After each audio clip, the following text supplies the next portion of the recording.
અમે હમણાં બસમાં છગડામાં ગઈએ છીએ. સોમનાથ છગડામાં ગઈએ છીએ અને પછી અમે બસમાં દ્વારકા માટે નીકળીએ છીએ. શંભુ બ્રો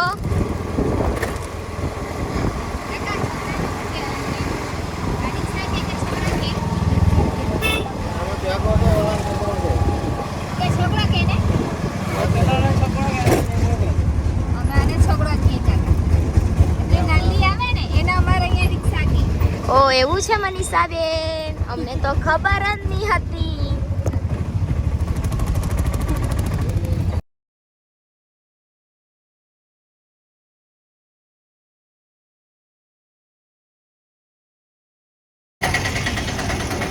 ફાઇનલી દોસ્તો અમે સોમનાથ મંદિરે પહોંચી ગયા છે.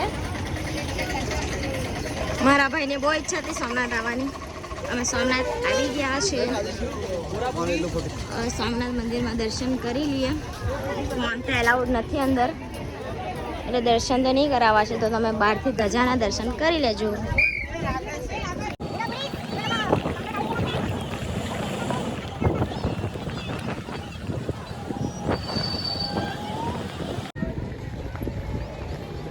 તમે પણ દર્શન કરી લો. બહારથી અંદર ફોન એલાઉડ છે નહીં.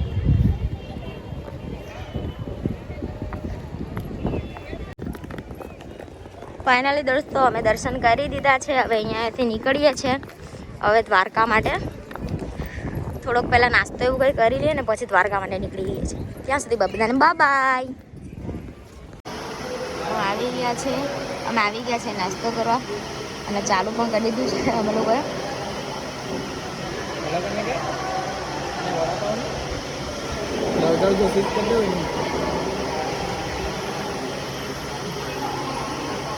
બે તો બે લખી તો કરી દે. બીજી બેને નહીં બેહાય. દોસ્તો અહીંયા અમે ટિકિટ બુક કરીએ છીએ. ભાઈ લોકો કહે છે કે બુકિંગ કરી દો, નહીં તો બેસવાનું જગ્યા નહીં મળશે. લોકલ બસમાં જઈએ તો બુકિંગ કરતા છે. હવે સમુભાઈ બુકિંગ કરે છે, મમ્મી ટેન્શન લે છે. હવે ચડી તો જવાનું, ચડી જવાનું. કોઈ બધા જ કે થોડા ત્યાં દ્વારકા જશે છે. અઢાર રસ્તા ગામડે ગામડે થાય. 2 વાગ્યાની બસ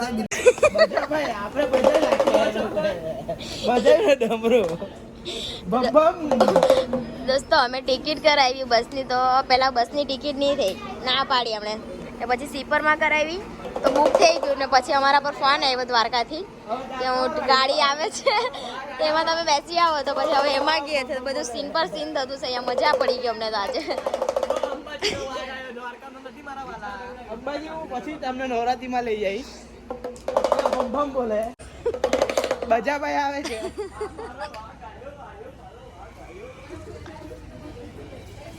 શું કીધું?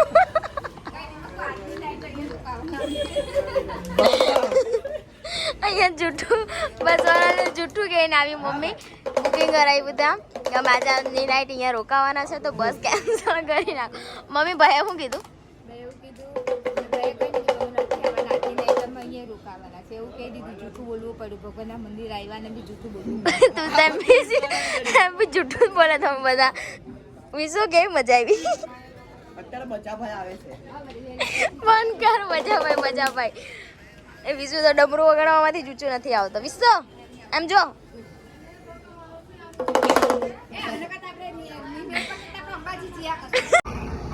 ના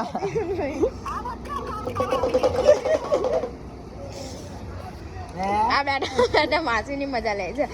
માસીનો ફોન આવ્યો હતો. દીકરા કરીને તો તું અમારી વાત લગાવી દીધી છે. મને બી તાર પડી કેમ કે જો આપી દેવાના. માસી પાસે કે આટલા પૈસા થયા છે, પૈસા મોકલો. 1,00,000 રૂપિયા મોકલી તો અમે દીવ ફરીને આવ્યા એમ. સારા માસીને હેરાન કરે. હવે ફેસ લાઈટ ફૂલ કર. મેં માસીને મોડું બતાવ. માસી હાય કરી દે. ગાઈસને હાય કરી દે. દ્વારકાથી હું લાવવાનું કરી દે. એકવાર કીધું કરી દે. પેલા બધા પૂછતા હતા તારી ડમ્મણ વાળી માસી.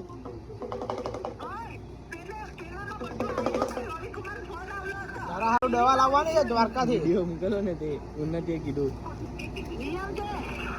કઈ દવા લાવવાની?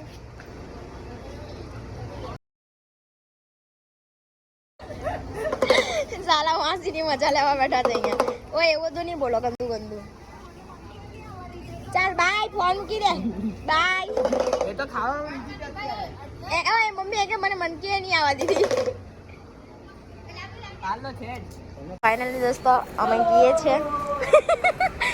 અમારી અલ્ટિકા આવી જવાની છે તો અમારા પર કોલ આવી ગયો તો હવે અમે ગઈએ છે.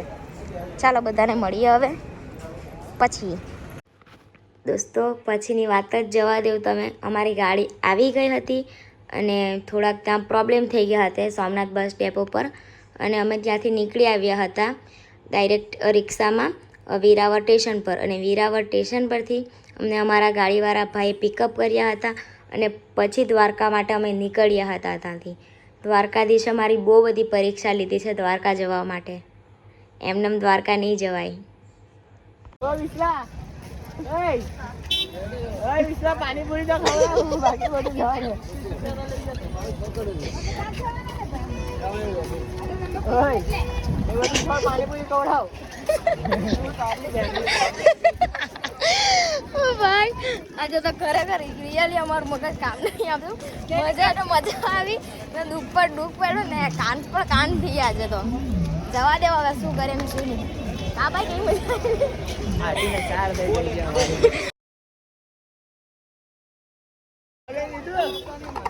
બાકી બધું જોડે પાવર બેંક બીજા આવી ગયા છે પાછા સોમનાથ.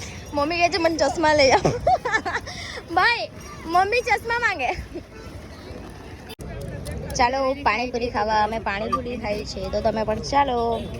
શંભુ કેવી લાગી? બધા ભાઈ એ તું બોલી.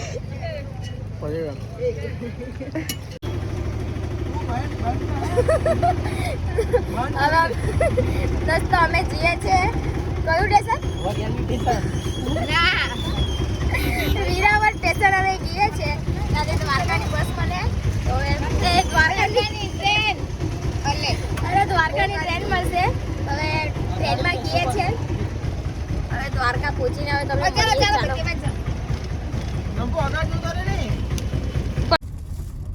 ફાઇનલ દોસ્તો અમે ગાડીમાં બેસી ગયા છે. હવે જઈએ છે દ્વારકા. 5000 હેડો તો મળીએ તમને પછી. હવે બધાને બાય. ફાઇનલી દોસ્તો અમે દ્વારકા પહોંચી ગયા છે અને હોટલ પર આવી ગયા છે.